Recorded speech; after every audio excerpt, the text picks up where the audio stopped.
নমস্কার বন্ধুরা, অপর্ণা রান্নাঘরের আরও একটি পর্বে আপনাদের সবাইকে স্বাগত। কেমন আছেন বন্ধুরা?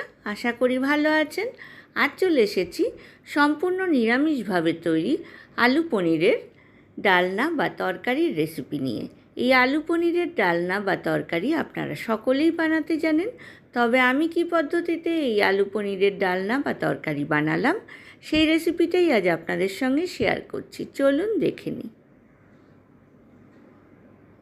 নিয়ে নিয়েছি মোটামুটি 400 গ্রাম পনিরগুলোকে কিউব করে কেটে নিয়েছি। গ্যাস ওভেনে একটা কড়াই বসিয়ে দিয়েছি, দিয়ে দিলাম 4 টেবিল স্পুন সর্ষের তেল। গ্যাসের ফ্লেমটা আমি মিডিয়াম টু হাই রেখেছি। তেলের মধ্যে খানিকটা নুন দিয়ে দিলাম। এইবার বেশ খানিকটা পনির গরম তেলের মধ্যে দিয়ে দিলাম। 2 পিঠ লাল করে ভেজে তুলে নেব। পনিরগুলো কিন্তু আমি বাড়িতে বানিয়েছি। আমি 5 লিটার দুধ ভিনিগার দিয়ে ছানা কাটিয়ে ভালোভাবে ধুয়ে একটা পরিষ্কার কাপড়ের মধ্যে রেখে শিলচাপা দিয়ে রেখেছিলাম।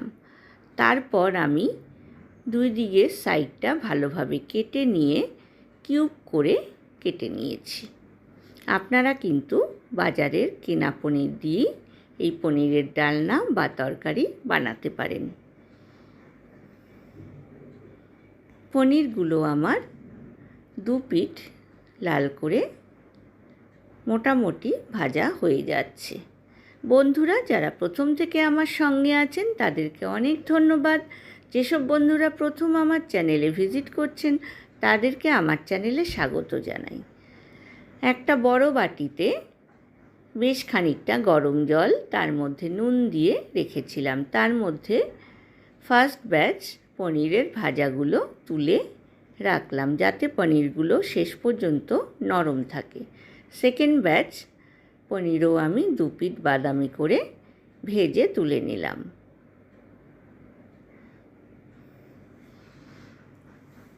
কড়াইয়ে যে তেলটা আছে তার মধ্যে আমি দিয়ে দিলাম 3টে মিডিয়াম সাইজের টুকরো করে কেটে নেওয়া আলুগুলোকে আমি সামান্য একটু নুন দিয়ে প্রেসার কুকারে একটা সিটি দিয়ে জল ঝরিয়ে রেখেছিলাম।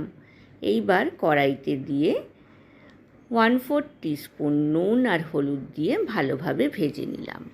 আলুগুলোকে সাইডে সরিয়ে মাঝখানটায় আমি দিয়ে দিলাম আরও 1 টেবিল স্পুন সর্ষের তেল, দিয়ে দিলাম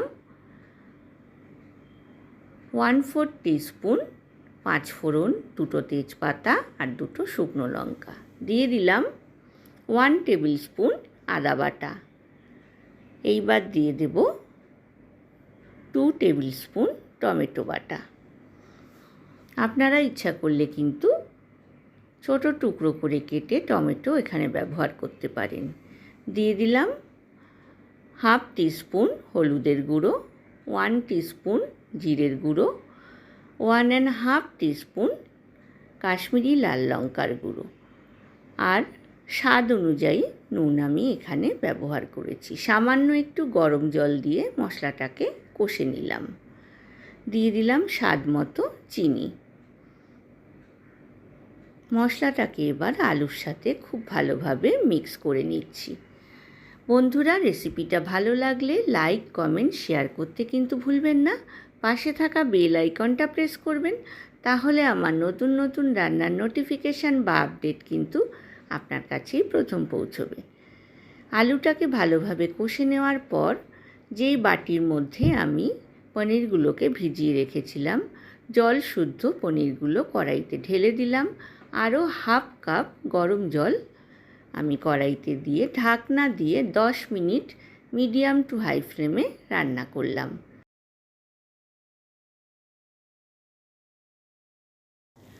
10 মিনিট পর ঢাকনা খুলে দিয়ে দিলাম 1 টেবিল স্পুন কাঁচা লঙ্কা বাটা। ঝালটা আপনারা আপনাদের পছন্দ মতো ব্যবহার করবেন। দিয়ে দিলাম 1 টেবিল স্পুন গরম মশলা বাটা। আর দিয়ে দিলাম 1 টিস্পুন ঘি। গ্যাসের ফ্লেমটা আমি বন্ধ করে দিলাম। ঢাকনা দিয়ে কিছুক্ষণ স্ট্যান্ডিং টাইমে রাখলাম, যাতে ভেতরে গরম মশলা আর ঘিয়ের গন্ধটা অ্যাবজর্ব হয়ে যায়। আমি পরিবেশন করে দিয়েছি বন্ধুরা। আপনাদের কেমন লাগলো অবশ্যই কমেন্ট সেকশানে কমেন্টস করে জানাবেন। আজ এ পর্যন্তই বন্ধুরা, দেখা হবে আবার নতুন রেসিপি নিয়ে। ভালো থাকবেন, সুস্থ থাকবেন, ধন্যবাদ।